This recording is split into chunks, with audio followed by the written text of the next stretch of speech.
Assalamualaikum warahmatullahi wabarakatuh. Perkenalkan, nama saya Restu Pultayaguna, mahasiswa Universitas Terbuka dari Prodi S1 Ilmu Komunikasi UPBJJ UT Pangkal Pinang. Di sini saya akan mempresentasikan upaya dalam memutus rantai penularan COVID-19 untuk memenuhi nilai diskusi bahasa Indonesia pada sesi 4. Perkembangan kasus corona di Indonesia. Pemerintah Indonesia terus melakukan upaya-upaya guna meminimalisir orang yang terinfeksi virus COVID-19. Awalnya, pemerintah tidak terlalu ingin memberikan informasi kepada publik terkait virus yang masuk ke Indonesia.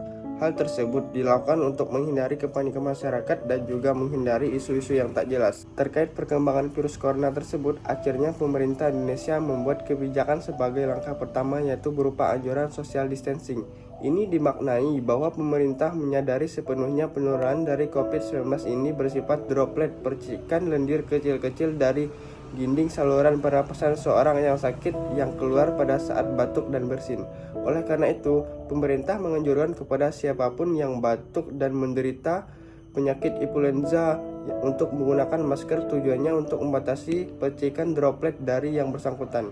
Selain mengatur jarak antar orang agar kemungkinan peluang tertular penyakit bisa menjadi rendah, implikasi bahwa pertemuan-pertemuan dengan jumlah yang besar yang memungkinkan terjadinya penumpukan orang yang harus dihindari. Lockdown sebagai kebijakan alternatif di Indonesia. Kegiatan lockdown menjadi kebijakan Gubernur DKI Jakarta berdasarkan nomor 5 tahun 2020 tentang peniadaan sementara kegiatan peribadatan dan keagamaan di rumah ibadah dalam rangka mencegah penyebaran wabah coronavirus atau disebut dengan COVID-19.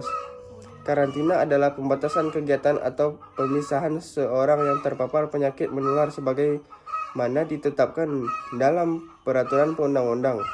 Meskipun belum ditunjukkan gejala apapun atau sedang berada di dalam masa inkubasi atau pemisahan peti kemas, alat angkut atau barang apapun yang diduga terkontaminasi dari orang atau suatu barang yang mengandung penyebab penyakit atau sumber bahan kontaminasi lain untuk mencegah kemungkinan penyebaran ke orang atau barang di sekitarnya.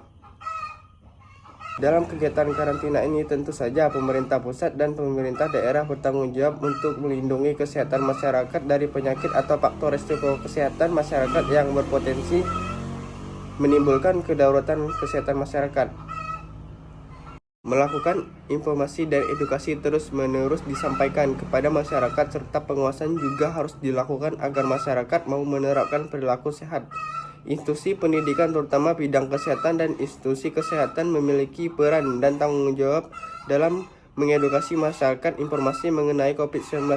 Gejala-gejala muncul bagi penderita dan pencegahan yang dapat dilakukan harus disampaikan melalui kegiatan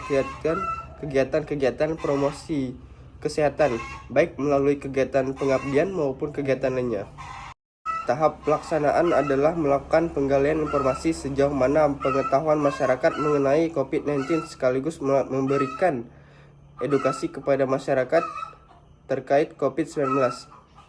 Dari presentasi yang saya sampaikan dapat disimpulkan bahwa masyarakat Indonesia telah mendapatkan informasi dan pemahaman secara lebih mendalam mengenai virus COVID-19 yang sedang mewabah tidak hanya di Indonesia tetapi di dunia.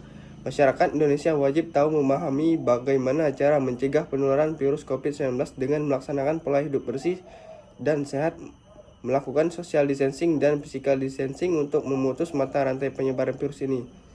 Sekian dari saya. Assalamualaikum warahmatullahi wabarakatuh.